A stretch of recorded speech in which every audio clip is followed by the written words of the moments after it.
We are live across the board. Thanks for joining us today. We're here at Smoke and Barrel in Mount Holly, North Carolina. We got the cigar extraordinaire, T. Crocker. We have Whiskey Tango Charlie, Charles Wilkerson. Myself, Brian Huff with Smoke and Barrel. Thank you for joining us today.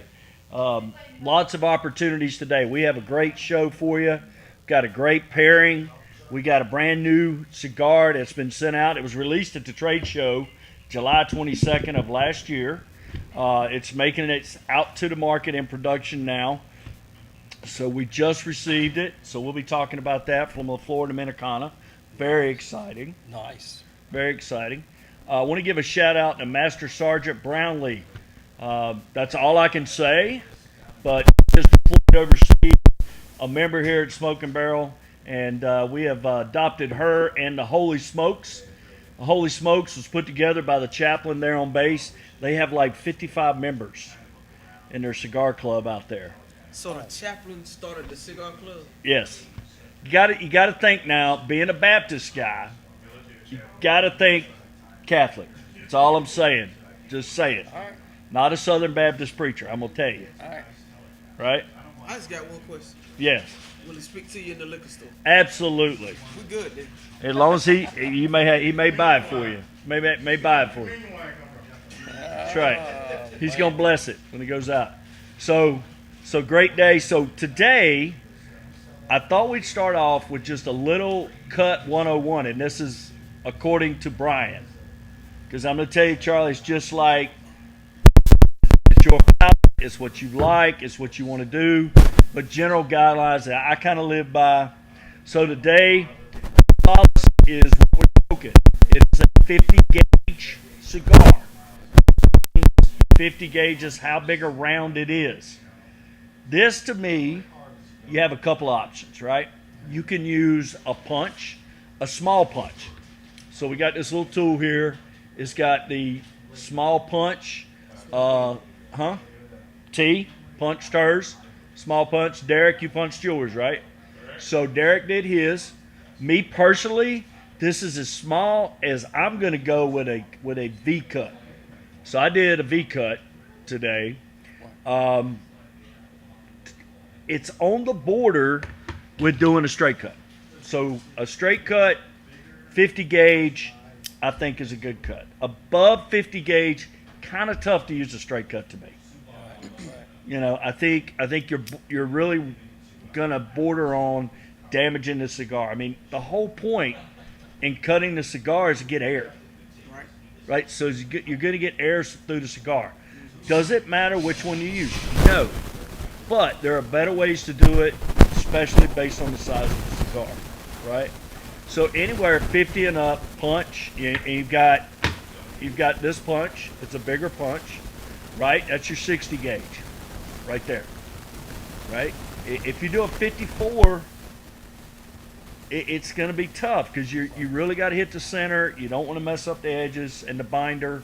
So that to me is the way to go. So when we get to 60 gauge, now we're on the upper end. We're not talking about the big block 770. We're just talking about 660s, more common than a big block. I'm either big punch or a V cut. Now, T, Yes, sir. what do you use? It depends. Bigger gauge ring, ring gauge, I punch. This I punch. The reason why, it depends on how I want to smoke. If I want a fast smoke, I'll be cut. If I want to relax and enjoy, I like really enjoy myself, and I know I'm going to be here for a while, I use a punch. Now, what about the double V cut? Yep. We call it king cut or cross cut. So what you do is V cut one side, take the cutter, flip it over, and cut again. So it gives you a cross cut across the crown of the head of your cigar. Speaking of, we lost a member of our cigar community last week. We all called him Popcorn. That's all I've ever known. I never knew his real name. That's how I was introduced to him. He introduced me when I started in the cigar community. Walked in, aromas. All the guys were sitting around the bar. Come on in, have a seat. We just started talking, got to know Pop. Had some great stories, would have you crying. Like you would just look at him and bust out laughing because of the story he told you 30 minutes ago. We lost him last week, but his cigar, when I was at my previous lounge, was the Aston Churchill with a cross cut, with a king cut. We call it king cut. So he would pull up Friday afternoon. I knew that my normal crowd was coming in. If I saw him pull up and got out of his Jeep, I'd go to the humidor. By the time he got to the cash register, it was already ready for me. Pop, ready to go. Thank you, T. Like, that's just how we are. We know what we smoke. And it's taking a toll on some of us. I talked to one of my sisters on the league the other day, and she was telling me, you know, how close they were. Yeah. The whole time we talking, she wiping tears. So it's gonna be it's gonna be tough for a little minute, but we'll get over. You know, we'll get through it quick. He's not fast. But he loved the king cut like you like. I know on some of your I think it might be your LFD or something like that. You like the king cut. Well, the 500 to 600, Yeah. 700, because they're at that 60 ring gauge. Yeah. And you know, I feel like I get more air that way. And again, if you're not getting air through your cigar, don't throw it away, right? I got this nifty little tool off of Amazon. It is at least 3 or 4 in one. But that there is what I use to punch through my cigar, where I have cut it in the middle, a couple, 2 or 3 times, 4 times, whatever it takes to loosen that cigar up, because they can be tightly packed. I mean, they can be tightly wrapped, and the whole point is to get that airflow going. So you don't have to ruin it, you don't have to give it back, you don't have to do that. You get you a tool. T has her tools that she uses. There you go. Amazon. I think this was $20. It's a Pardo. Yeah, that's when you're at the end. You're not eating corn. Got the 2 prongs on it. But you stick it in there, not burn your fingers, and it finishes. So 4 in 1. Little tool here. $20. Well worth the money. Same thing on this one. I punch my cigars before I light it, and to tell whether it's gonna pull tight or whatever else, I'll go ahead, stick this in the back of it, poke some holes in the actual hole where I punched it, and it smokes great.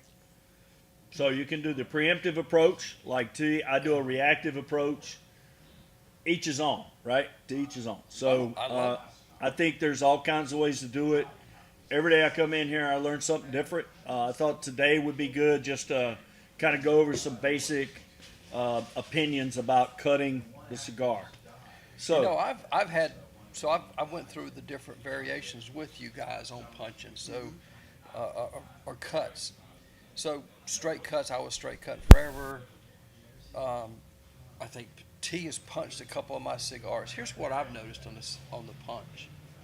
So the draw was good. I mean, it's fine if you punch it the right way and all that. But here's what I find is, I believe that punch gives sort of, you think about that, you get that little stream of smoke, and it's very concentrated. So it's kind of like, to me, it's like the tasting glasses versus a rock. See, right. Yeah. and sometimes that's good to have that punch to concentrate it, and then again, sometimes that's a little bit overwhelming to have that concentration. So I've for now, kind of migrated and stay with the V cut. Yeah. kind of in the middle Y- from right. the airflow perspective. You cut it all the way off with a straight cut, you got full air. Yeah, yeah. yeah, Yep. yeah. So that's kind of me. I've kind of settled on the V cut because I know no matter what cigar I have, it doesn't concentrate on me, you know, and I don't enjoy it. So There are those who have shown me punching the end, but also punching the top of it, putting extra air in it. Just Now, I opens it don't. up. Yeah, I don't personally prefer that. Right. But if you really want to open it up, you really want to force that air through. right, That's another avenue you have. But yeah, I mean that's available to you if that's what you want to do. Obviously, I think a bigger gauge cigar is going to be more suitable for that. right. You know, it's like lighting a cigar. I would say a good majority, and I could put 90% on this, light with a lighter. Right. However, we have those who light with matches, and it gives a slower, I would say, more authentic light. Right. You know, more of old school, Right. lighting it softer. You know, it's that, and you like a big lighter, right? A real soft flame Right. rather than, you know, these are shooting out for Oh, yeah. you, right? That's just a totally different flame, totally different experience. Right. Some people like it, some people don't, Right. you know. Oh, yeah. Yeah. Yeah. But I would think, I think the more sophisticated cigar smokers are going to lean toward the matches, is my thought. I mean, you have some that I know. We had some in here where I would take the cedar. They would use a torchlight to light the cedar, and then use the cedar to light the. I've seen that done, you know, numerous times also, and it's just that they don't want the taste of the butane on the cigar. So, I mean, it's all kind of ways you can do it. I've done that. If I get a cigar that has that wrapper, that cedar wrapper on it, I do that all. I'm just like, yeah, I'm doing that just Oh, because yeah. it kind of looks cool, but you kind of put some different flavor profiles there, you know, for a little bit. So yeah, And I think there's a lot of value in lighting your cigar by warming it up. You know, you keep the lighter well away, and all you're doing is just slowly going around and warming up that cigar. So when you go to light it, it's going to light right up, and you don't have to worry about an uneven light. You know, because it's really difficult to sit here like this And roll it. Yep. and roll it and turn it and get a straight. You know, almost. I'm a little OCD. I know that. Even I recognize that, but it has to be even all the way around for me, or I'll doctor it up. You know, if it's not perfect, and that drives T crazy. But that's just me. I gotta have it the same. You know, if it starts canoeing, done. we got a problem. Houston, got another one coming my way because I'm done. If I light it and keep it, no, I'm done. right. You know, so, and that doesn't happen very often, but it does happen occasionally. It's a leaf. Right. It's not perfect. Right. You know, there's going to be issues. There's imperfections. So Charles, what we drinking today? So Woodford Reserve, I text you guys. What are we doing today? I don't know what. And so anyway, we're doing Woodford Reserve. So Woodford Reserve. This is. So my entry was Buffalo Trace 25 plus years ago, and I moved from Buffalo Trace to this, and this was my go-to for a long time. I still enjoy Woodford Reserve, so I know a lot about this place. National Historic Landmark from 1812 when they first started distilling on that property. Beautiful. Right, it's so picturesque. If you ever It go is. get a chance, if you go to tour, you got to go to this place. This is one of those go-to stone buildings, the brick houses, so all that stuff. So now this is the interesting part. So you know, as old as this is, right? So Brown-Forman now owns it. It's under the Brown-Forman. So them, Jack Daniels, Old Forester, you know, all under the Brown-Forman label. Woodford Reserve. When do you think that came out? I don't know. And I have toured the facility. Yeah. So they launched. This is the signature. 25th year. Huh? It's the 25th year of Woodford Reserve was last year, It's 1995, 2 years ago. 97, 97. 97. Because I have the 25th anniversary bottle. 1997 is when this was released.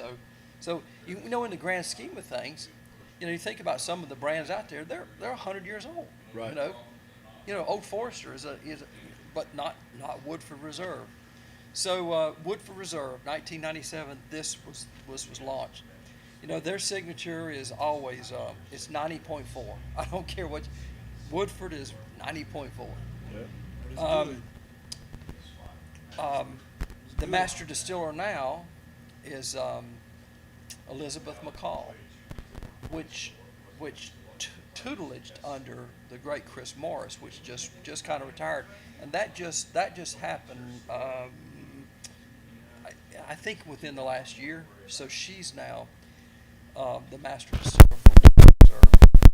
And then, you know, when you really kind of look at the whole industry out there, Yeah. women, and we said this in our tasting events, women have a much keener sense of taste and smell than men do. They do. And women now, so you take her, like Elizabeth McCall's Woodford, you know, Jackie Zykan was at Old Forester. You had Eves, Marianne Eves, which helped bring Castle and Key, and Right. she's now out and launched her own brand. But she was in the video that we watched that had Buffalo Trace in it with your buddy. Yeah, Jerry? Freddie? Freddie. Oh yeah. Freddie. Yeah. So, but there's women now in the industry that are at the Masters. Austin at George Dickel, another Right. female that's at the top of the thing. So, women play a big part. But yeah, Woodford Reserve. So they tout this. This is hard for me. And now Chris Morris would probably be able to, and maybe even Elizabeth. Woodford Reserve says if you go tour, they have. They say 200 distinct flavors that you get out of. 200 out of one bourbon. I've never got anywhere close to all that, but here's what I do know: when you walk down and do the tour, when you walk through the fermenting room, it is banana nut bread. When you walk in where the fermentation tanks are, I don't care. You walk in the door and you go, yeah, right. You know. It's a beautiful smell. So anyway, this is a great little pour. Do they make banana bread? You know what? They don't. I'm but- sure there's a recipe with Woodford in banana bread. I'm gonna eat some of that every day I go to TSA. Yeah. So this is one I keep around because it is something that you can find. Thank goodness. It's just a good sipper. I mean, any day of the week, anytime you want something just nice, relax, and I'm just saying this is pairing well with this LFD. And we didn't even talk about this. You said LFD. Not yet. Yeah, not yet. Yeah, this LFD. It's nice. Well, you know, it's my favorite. LFD is my favorite brand. So we'll talk about that. I will say that when you leave Woodford, if you go tour it, it's picturesque, as Charles said. It's gorgeous. You're on a 2-lane road, tree line. You've got horse farms around you. Incredible. However, if you leave there hungry, you go to this restaurant. And I mean, it's on this little river. It's like a creek. And you eat out by the creek because it's no more than 1,000 square feet inside the restaurant. Right. No more than that. And that's the seating area, maybe 1,000 Right. feet. And it is jam-packed. So you go in the restaurant. It's called The Stave. The stave. The Stave. And it is packed. Right. So you eat outside, and they've got some picnic tables, some covered areas. You're right along the creek bed. It's beautiful. But you got to go to the Stave. I don't care if you go to Woodford, you got to go to the Stave. Incredible. Went with friends of ours, Matt and Susie. I could not remember the restaurant name. I text Matt. I'm like, "What is the restaurant name?" He texted to me. I knew he'd remember. He's that guy. He knows that stuff. So great time. All right, back to LFD. This was T wanted to go back to LFD. We got a great shipment in. We got Solace in. Now Solace was new, as I said, July of last year. It's now in production. It's now being sent out. Lito Gomez is the I guess he started La Florida. That it was just nice. He has two sons, Tony and Lito. Tony did Lennox, the night. Okay, Lito Jr.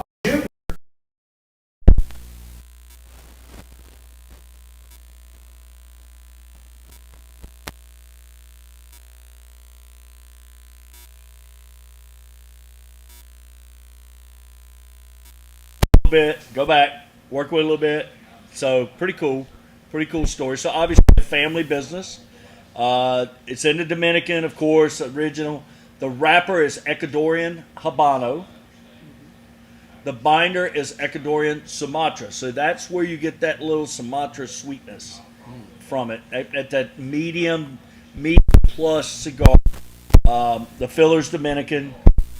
So yeah, I mean, overall you're going to get a 92 rated cigar. Right. It's in one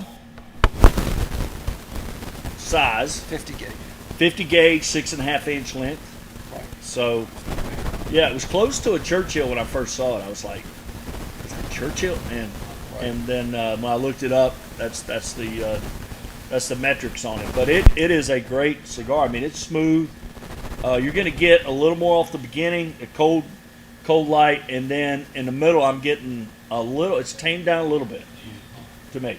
Right. Start off a little medium plus, but the taste in it is just, you get a little hay. It's just really good. I like the fact that, as you described him putting this together, so it wasn't a rush. No. It was, I work on it a little bit, and we'll come back to it. Come back to it and come back fresh. What make it good? Right. So, yeah. So it took some time, and it didn't rush it, and that's. And how common is that with a 22-year-old? I mean, if you think about it, patience is really gained with age. Right.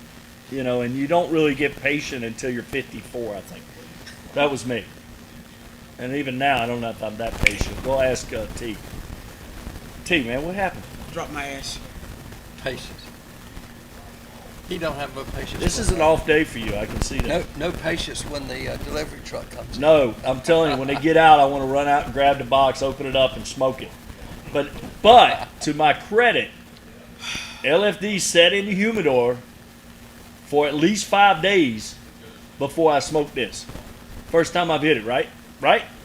Yeah, because I wouldn't let you. Oh, so these really had some that's time. what it is, huh? These have had some time to get acclimated and all. They've had time to get acclimated. That is I what like T is telling me the reason why it matured in the humidor. So, Because every time we get an order in, he know something's new was in the box. When you going to put them in? Brian, don't touch the box. hey, you know what? Don't touch the box. If you don't get it out in 2 days, I'm going to touch the box. Don't touch the box, Brian. Leave I'm going to it tell you, alone. we got these La Flor Dominicana ashtrays. Uh-huh. You got to fill them. Oh Dude, my these God. things are solid. Wow. I mean, they might not weigh more than 3 or 4 pounds, maybe 5.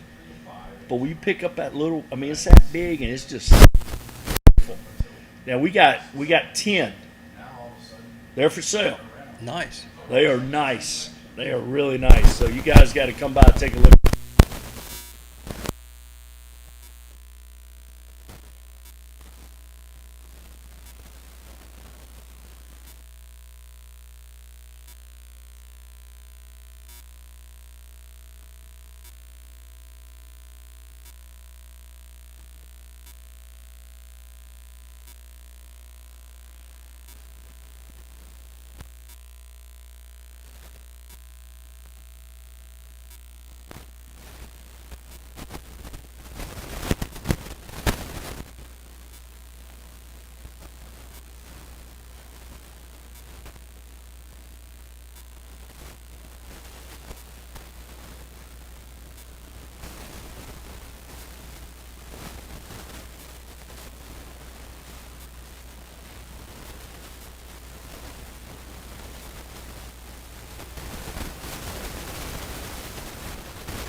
you have certain property that is in appeal.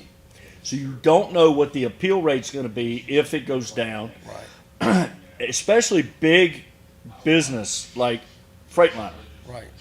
big producers of property tax. So that value is really important to know. American and Eford is another one Right. that you have to nail those down, because if you don't, you can only set your tax rate one time, and that's July 1st every year. That's your fiscal year. Right. It starts on July 1st. Right. You can change any other rate.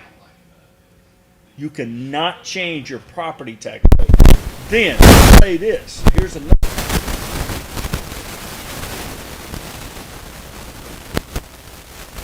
Tax rate. That is a no-go, man. That is, Oh man, yeah, no. that is a problem. Right. So you have to, it's a big deal. You Yeah, have to go yeah. through it a lot to try to get to that correct rate. So now, if mine went up 83% and the average is 68%, there's those that are under 68%, right? Right. That has to be in order to balance that out. So some people may, y'all heard that, right? May have their taxes go down. Right. May. But how are you going to say if the average is 68%, mine went up 83%, that mine's not going to go up? It has to go up. Right. There's no way for mine not to go up. Right. Okay? Right. Even if you drop it down to 68% period, boom, we're going to drop the rate. That's an oversimplified way of doing it. But let's just say you did that, then naturally mine's going to be higher. Yep. So That's right. it is what it is. So I have a friend. it's only bad when you're not selling your house. No, I got you. Well, it's like a friend of mine says his went up. He's in Mecklenburg County too, right? And so he added a deck on his house and this, that, and other since the last revow. Right. And so he got his. His was 140. Percent increase? 140. He put a lot into it. Yeah, he's done a lot of work. Right. Okay. 140%. But here's what he says. You know what? I got it. Am I happy about it? Not really. But do I want to live somewhere else? No. Right. I live where I live because I like where I'm at, right? And so even though when he looks at it, you know, in the grand scheme of things and all the numbers, it's still, why do the people leave from the northern and come down here and buy a place for crazy money, and they're thrilled to death because why? We're half what other parts of the country are paying. So. But also, And you it's have cold the as hell up there. it's cold. That part. So the other piece of that is, what if the value of your home is going down? What if you have de-inflation on your home? Oh, we had that when we had the 08 thing, Yeah. right? Okay, so then you have that problem. You're investing in your home. A lot of people use that to retire. A lot of people are looking at land. I mean, a lot of people invest in property as Right. it's going to increase in value, right? Right. It's not a depreciating asset. That's a car.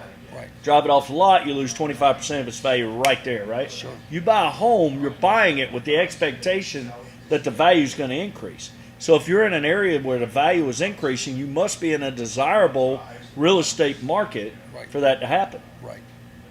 So, Or if they're building a casino about 2 miles from your house.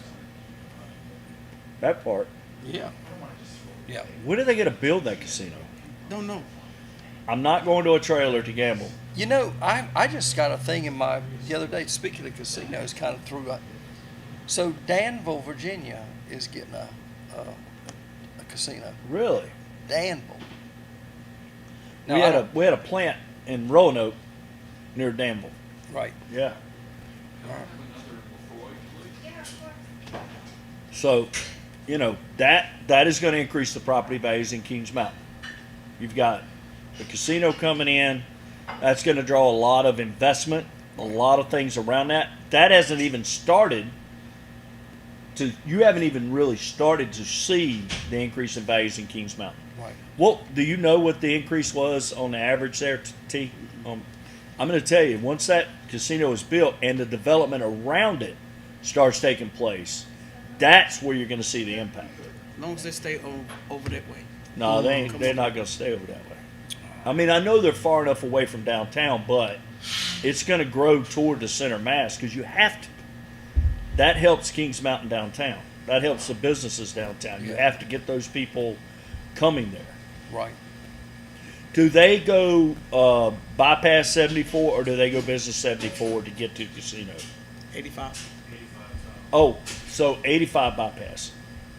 So they're not going 85 business. They're not taking 74 around.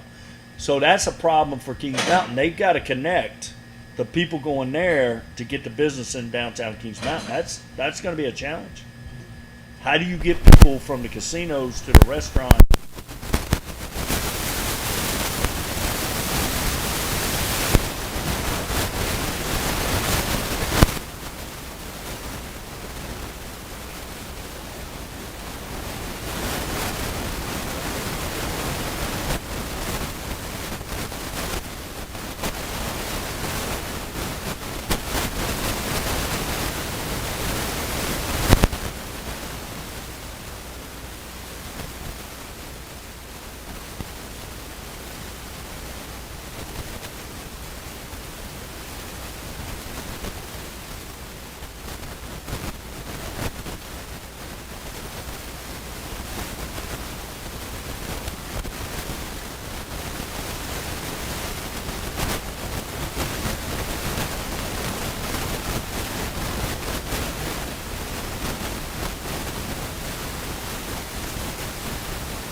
Though they don't have a clue of what's going on. And you still have the veteran travelers that come down there, and once they see how the system works, they're like, oh, this is new. Not really, but this is how the rest of the airport is going to be set up. But as a average traveler, I would call myself an average traveler. Right. It's got to work the same way every time because you're scared to do it any different. Oh yeah, You know, I mean, you're not comfortable with that. And like I said, this is the number one thing. Yes, ma'am. Yes, ma'am. Yeah, You yeah. don't even say no, ma'am. Other than, do you have any guns? No, ma'am. And then you go through, right? Right. But it is just get through it. Right. So I wouldn't want to do something wrong. one of my coworkers caught one the other day, You know, if you day before yesterday, if loaded you, gun. Oh, wow. jeez. I If you forgot it was in there. If you travel, Oh yeah, he thought it was no big deal. You travel around, and I'm like very light traveler in the air. but I know this. I'm proud of our airport because when I walk through there, it just looks nice. They've done nice. It's everything's still fairly new. It's also wide open. I mean, God Yeah. Almighty, they everything's new because they just continually build. It Right. feels like, right? It's always under construction, but it's a good. I flew out to Denver. Really nice airport. I enjoy that big open. And the but then- trams, and they but- get you but there. But then you go into somewhere like one time I had a connector deal through like Newark. Good God, I was like, good gosh. And when another time I had one, Detroit was not bad, but it was okay-ish. But when I compare when I go to these others, I kind of compare to my home deal, Oh yeah. and I'm like, there's some. Listen, I got it. The construction it gives chaos to, but when it's done, they got a really nice thing going there. But it's like the Boston Tunnel. It's never done. It's never done. And I feel for the people who run the airport Oh yeah, because that is their number one headache every day, and it's like Groundhog Day right. every day. And with TSA, you're shutting off a concourse. What's up, Luther? Hey, How you how's it doing, my going? friend? Good to see you. Luther. So you shut off a TSA checkpoint. I Right. don't mean a concourse. TSA checkpoint. Well, it's hard enough to get through when they're all operating right. Right. I don't know. Yeah. But they shut off. So the secret we have is if you're picking somebody up at the airport, go to departures. You don't go to arrivals because it's easier to get through departures. Well, then they shut off departures at night. Can't go that way. Right. Got to go to only one way. Right. Right. No, I got you. It's yeah. But yes, one day it will be finished and one day it will look great. So what they're doing is they're actually going to combine instead of having 4 checkpoints. We're going to have 3 large checkpoints. Right. So you have 3 large checkpoints are going to be that automated system. So, I mean, once they get it in and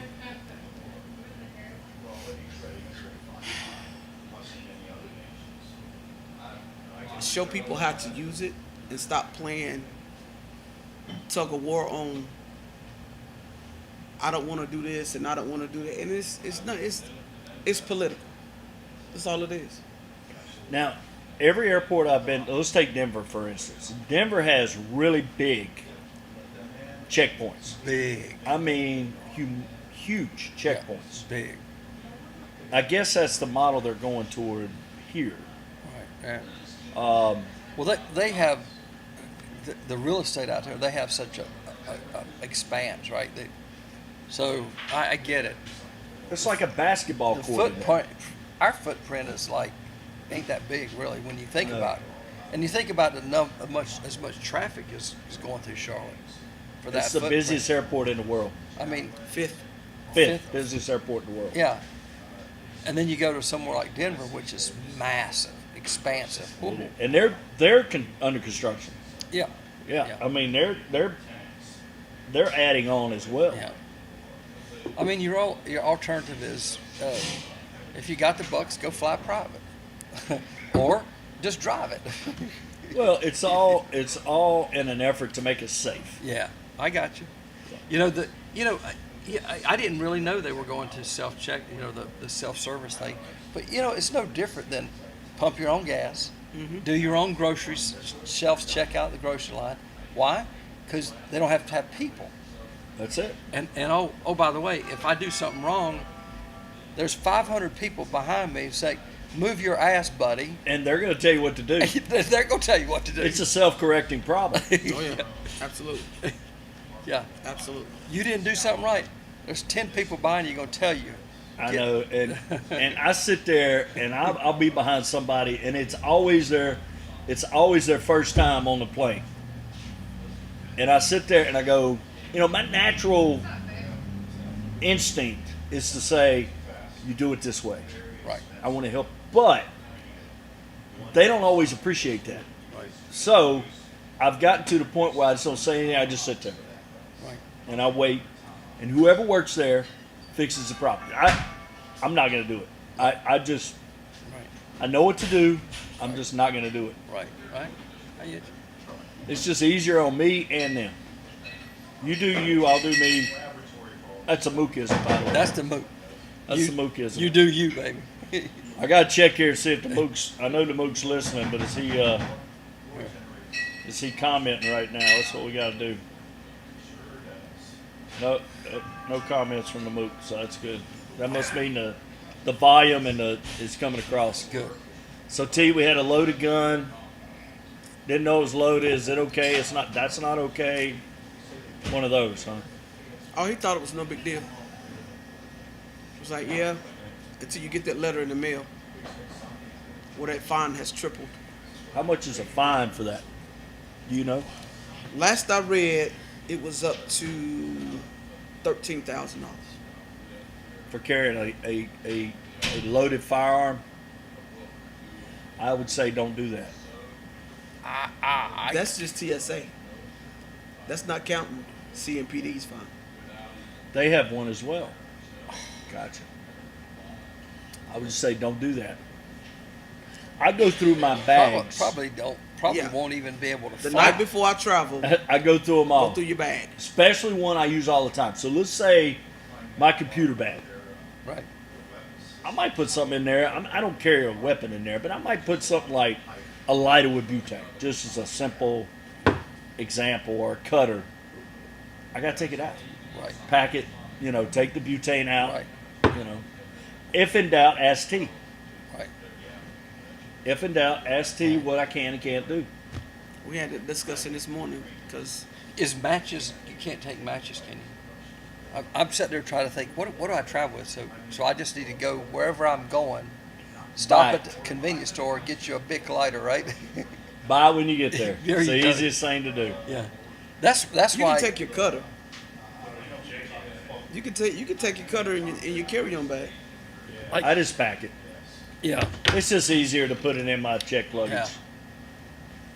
Yeah. I tell you. Travel is just what it is. You got to deal with it. Got to be safe. Get through it. Well, it is what it is, and once you realize that, it makes life on everybody much easier. Just put all that behind you, walk through there. Everybody else is